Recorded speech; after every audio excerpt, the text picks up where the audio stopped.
నమస్తే, నేను మీ రేవతి.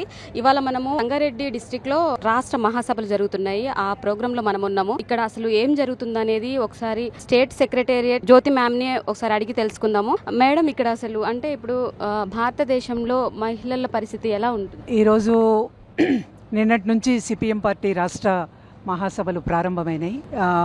28వ తేదీ వరకు కూడా ఈ మహాసభలు కొనసాగుతాయి.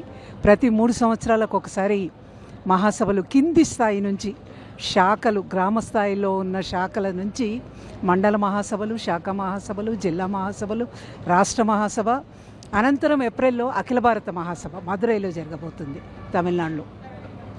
నేను ఈ విషయాన్ని ప్రత్యేకంగా ఎందుకు ప్రస్తావిస్తున్నానంటే, మిగతా బూర్జువా పార్టీలాగా 2 రోజులు పెద్దగా అట్టహాసంగా సమావేశాలు పెట్టుకొని భోజనాలు చేసి వెళ్ళిపోయినామా అనేది కాకుండా, అనేక అంశాలను కింది లెవెల్ నుంచి, గ్రాస్ రూట్ లెవెల్ నుంచి ప్రజలు ఎదుర్కొంటున్న సమస్యలేంటి, ఈ 3 ఏళ్ల కాలంలో ఆ సమస్యల పరిష్కారానికి ఎటువంటి చర్యలు చేపట్టాం, భవిష్యత్తు 3 ఏళ్ల కాలానికి ఎటువంటి కార్యాచరణ ఉండాలి, ఇవన్నీ చర్చించి ఒక భవిష్యత్ కార్యాచరణను రూపొందించుకునేటందుకు ఈ మహాసభలు తోడ్పడాలి.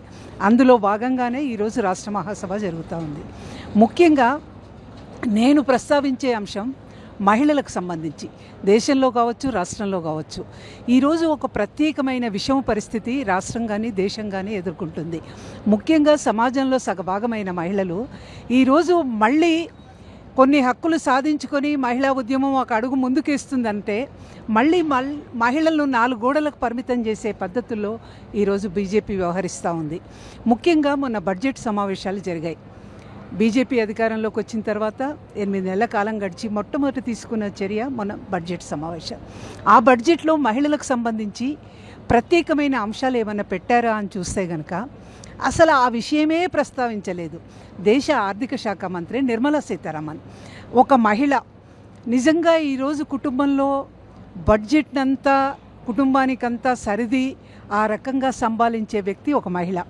మహిళలంతా ఎదురు చూస్తున్నారు, ఒక మహిళ ఆర్థిక మంత్రిగా ఉండి బడ్జెట్ను ప్రవేశపెడితే మాకేమన్నా రాయితీలు దొరుకుతాయేమో, విద్యా వైద్యానికి వెసులుబాటు దొరుకుతుందేమో, మహిళలలో ఉద్యోగిత పెంచడానికి చర్యలు తీసుకుంటారేమో అని.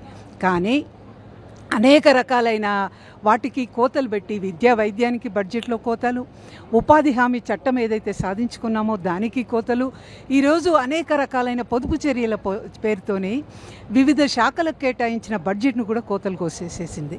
మహిళలకు సంబంధించి ఒక అంశం కూడా ప్రస్తావించలేదు. ఇంకా జిఎస్టీ అంట. ఆ జిఎస్టీ పేరు వింటేనే ఇప్పుడు ఒక భయంకరంగా కళ్ళ ముందు మెదులుతూ ఉంది. కుటుంబము సినిమాకి పోతే 1000 రూపాయలు ఖర్చు అయితే కనీసం పాప్కార్న్ పిల్లలకు కొనిద్దామన్నా సాల్ట్ పాప్కార్న్ మీద ఒక జిఎస్టీ, మసాలా పాప్కార్న్ మీద ఒక జిఎస్టీ, రకరకాల పేరుతో దోచుకుంటుంటే సామాన్య ప్రజలకు ఇచ్చే రాయితీలు ఏంది అని ప్రశ్నిస్తూ ఉన్నారు. కార్పొరేట్లకేమో లక్షల కోట్లు రుణమాఫీ చేస్తూ సామాన్య ప్రజల గురించి బీజేపీ ప్రభుత్వం పట్టించుకోవట్లేదు. ఆ సామాన్య ప్రజల్లో సగభాగం మహిళలు ఉన్నారు.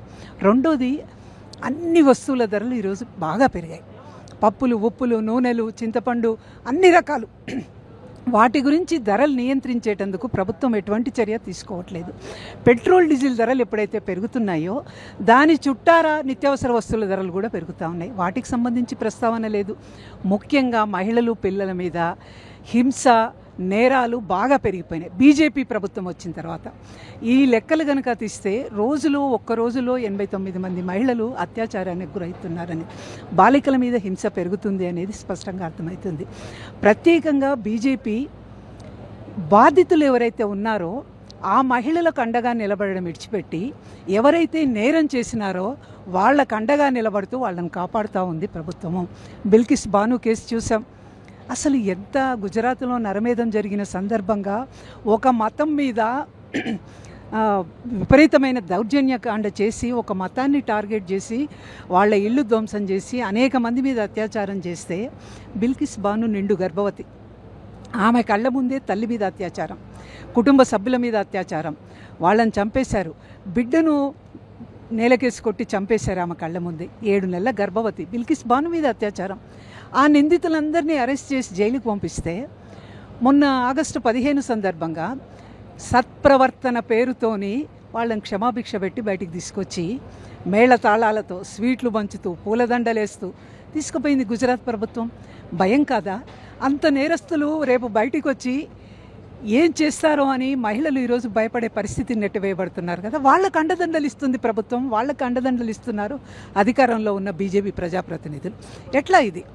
డేరా బాబా సంగతి చూసినాం. మొన్న హర్యానా ఎలక్షన్ సందర్భంగా ఒక ఆశ్రమాన్ని నడుపుతూ వేలాది ఎకరాల భూమిని తన స్వాధీనంలో ఉంచుకున్న బాబా మీద, అతని కొడుకు మీద అనేక మంది మహిళలకు ఆధ్యాత్మికత ముసుగులో అనేక మంది మహిళలను ఆకట్టుకొని వాళ్ళ మీద అత్యాచారానికి పాల్పడ్డారనే ఘటనలు విన్నాం. ఎలక్షన్ సందర్భంగా ఆయన చేతిలో ఒక 5-6 నియోజకవర్గాలు ప్రభావితం చేసే శక్తి ఉందని పెరోల్ మీద తీసుకొచ్చి ఎలక్షన్లలో ప్రచారం చేయించుకున్నారు. ఎవరికి అండగా నిలబడుతుంది బీజేపీ ప్రభుత్వం అనేది? చట్టసభల్లో మహిళా రిజర్వేషన్ బిల్లు తీసుకుందాం. ఎన్ని హడావుడిగా టైం అయిపోతుంది, అప్పుడు సగభాగమైన ఓట్లు మహిళలది నాకు రావాలని చెప్పి మహిళా రిజర్వేషన్ బిల్లు తీసుకొచ్చింది. నాలుక గీసుకోవడానికి కూడా రాదు ఆ చట్టం. ఏంటి, ఎప్పుడో మొత్తంగా జనగణన పూర్తయిన తర్వాత, నియోజకవర్గాల పునర్విభజన పూర్తయిన తర్వాత వాటన్నింటినీ గమనంలోకి తీసుకొని వచ్చే 2029లో అమలు చేస్తాం. 2029 నాటికి పరిస్థితులు ఎట్లా ఉంటాయో, గుర్రం ఎవరిదో గుర్తుపెవరిదో, అప్పటి పరిస్థితులు ఏంటో.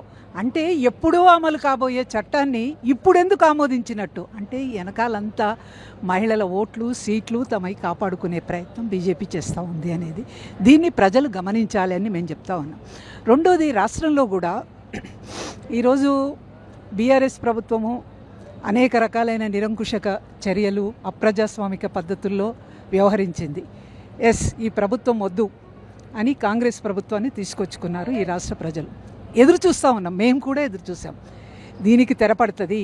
మహిళల సంక్షేమానికి సంబంధించి సమగ్ర అభివృద్ధికి ఈ కాంగ్రెస్ ప్రభుత్వం కూడా చర్యలు తీసుకుంటుందేమో అని. కానీ ఇచ్చిన 6 గ్యారెంటీల్లో ఒకటి ఉచిత బస్సు సౌకర్యం అమలు చేసిండ్రు. సంతృప్తి పడుండ్రి అంటున్నారు. ఆ ఉచిత బస్సు సౌకర్యం మహిళలు ఎక్కినప్పటి నుంచి తోటి ప్రయాణికులతోనే ఘర్షణ పడాల్సి వస్తుంది. ఎందుకు? బీఆర్ఎస్ ప్రభుత్వం హయాంలోనే అనేక వేలాది బస్సులు రద్దు చేసింది బీఆర్ఎస్ ప్రభుత్వం. అనేక కుగ్రామాలకు వెళ్ళాలంటే బస్సులు లేకుండా, పబ్లిక్ ట్రాన్స్పోర్ట్ లేకుండా ప్రైవేట్ ట్రాన్స్పోర్ట్ మీద ఆధారపడే పరిస్థితిని తీసుకొచ్చింది. వాటిని అన్నిటినీ పునరుద్ధరించి అనేక సుదూర ప్రాంతాలకు కూడా బస్సులు వేయడం ద్వారా ప్రభుత్వం కల్పించిన ఈ సౌకర్యాన్ని మహిళలు సంపూర్ణంగా వినియోగించుకోగలరు. లేకపోతే ఉచిత బస్సు సౌకర్యం నామమాత్రం అయిపోతుంది. ఇది చెప్పదలుచుకున్నాం. అట్లాగే ప్రభుత్వం అనేక వాగ్దానాలు చేసింది.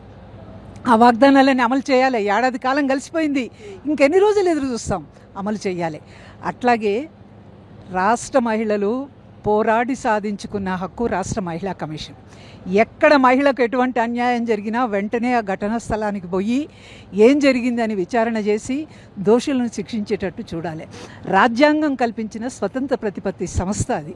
కానీ మొన్న మీర్పేటలో భార్యను చంపి కుక్కర్లో పెట్టి ఉడకబెట్టి దాన్ని తీసుకుపోయి స్మాష్ చేసి చెరువులో పడేసి ఏం చేస్తుంది మహిళా కమిషన్? అంటే మహిళల పట్ల కేంద్ర ప్రభుత్వానికి కానీ రాష్ట్ర ప్రభుత్వానికి కానీ ఉన్న శ్రద్ధ ఈరోజు అర్థమవుతుంది. మహిళల పరిస్థితికి సంబంధించి కూడా మేము ఈ మహాసభలో చర్చించబోతున్నాం.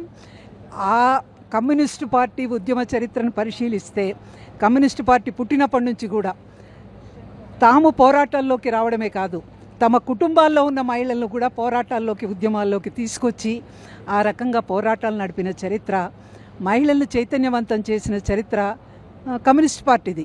కాబట్టి అది గమనంలో ఉంచుకోవాలి. ఎప్పుడైనా, అప్పుడు ఇప్పుడు ఎప్పుడైనా మహిళల హక్కుల కోసం, మహిళల సమానత కోసం, మహిళలకు సంబంధించి పూర్తి భద్రత కల్పించేటందుకోసం సిపిఎం పార్టీ కట్టుబడి ఉంది.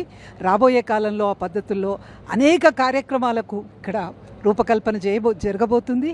మహిళలంతా సిపిఎం పార్టీ ఆధ్వర్యంలో జరగబోయే ఆందోళన పోరాటాలకు మద్దతు ఇవ్వాలని ఈ సందర్భంగా విజ్ఞప్తి చేస్తూ ఉన్నాం.